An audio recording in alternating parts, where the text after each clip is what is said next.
দিনের শুরুতেই একেবারে তমলুকের বিজেপি প্রার্থীকে ঘিরে চোর স্লোগান এবং অন্যদিকে গতকালই কিন্তু তিনি অভিযোগ করেছিলেন নন্দীগ্রামে প্রায় 4000 পুলিশ ঢুকেছে এবং বিজেপি কর্মীদের গ্রেফতার করা হচ্ছে।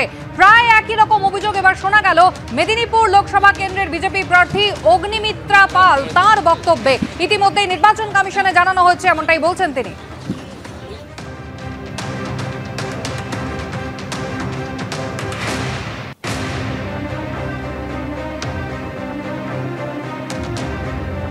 পুলিশ সাংঘাতিক রকমের নিকৃষ্টতম ব্যবহার করছে। পরশু রাত থেকে আমাদের কার্যকর্তার বাড়িতে রেড করা, তাদেরকে অ্যারেস্ট করা এবং গতকাল রাত্রে তো মানে সন্ধ্যা থেকে শুরু হয়ে গেছে অ্যারেস্ট করতে।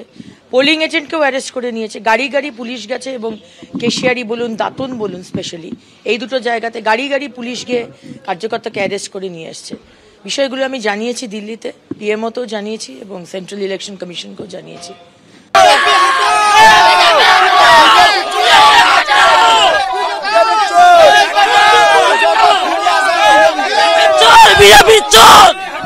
দেখো এই মুহূর্তে আমরা দাঁড়িয়ে রয়েছি, আমরা দেখতে পাচ্ছি যে দিঘাসি বোর্ড প্রাইমারি স্কুল, এটা হলদিয়ার একটি বুথ।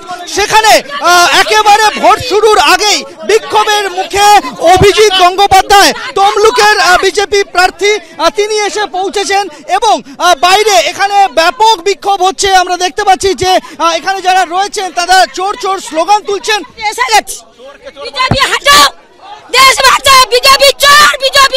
বিজেপি কোনো কাজ করেনি মানুষের জন্য, ঠিক আছে? দেখতে পাচ্ছি অভিজিৎ গাঙ্গুলি বেরিয়ে আসছেন বুথের ভেতরে, তাকে ঘিরে কিন্তু এখানে বিক্ষোভ চলছে। চোর স্লোগান উঠছে, চাকরি চোর স্লোগান উঠছে, ভুয়ো স্লোগান।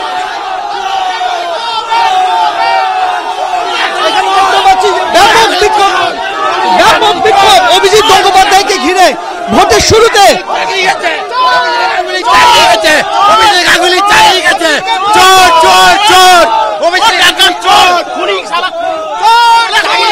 এখানে কিন্তু ব্যাপক বিক্ষোভ। অভিজিৎ গঙ্গোপাধ্যায়কে গাড়িতে তুলে দিলেন নিরাপত্তা রক্ষীরা এবং তার গাড়ি ঘিরে কিন্তু বিক্ষোভ চলছে। চোর চোর অভিজিৎ গাঙ্গুলি চোর, চাকরি গেছে, অভিজিৎ গাঙ্গুলি চাকরি গেছে, চোর চোর চোর চোর। আমরা দেখতে পাচ্ছি যে চোর চোর স্লোগান এবং চাকরি চুরির অভিযোগ উঠছে, সেই স্লোগানও দেওয়া হচ্ছে এবং সেই অভিজিৎ গঙ্গোপাধ্যায়ের গাড়ি কনভয় সেটা কিন্তু বেরিয়ে গেল। আমরা দেখতে পাচ্ছি যে সেই বিক্ষোভ কিন্তু হচ্ছে হলদিয়াতে, হলদিয়ার রাস্তায়। সেখানে কিন্তু ব্যাপক বিক্ষোভ, ব্যাপক ক্ষোভ কিন্তু তার গাড়ি ঘিরে শুরু হয়। এখনো পর্যন্ত আমরা দেখতে পাচ্ছি যে বড় রাস্তায় বিক্ষোভকারীরা উঠে পড়েছেন, তারা কিন্তু সেই জায়গা থেকেই স্লোগান দিচ্ছেন।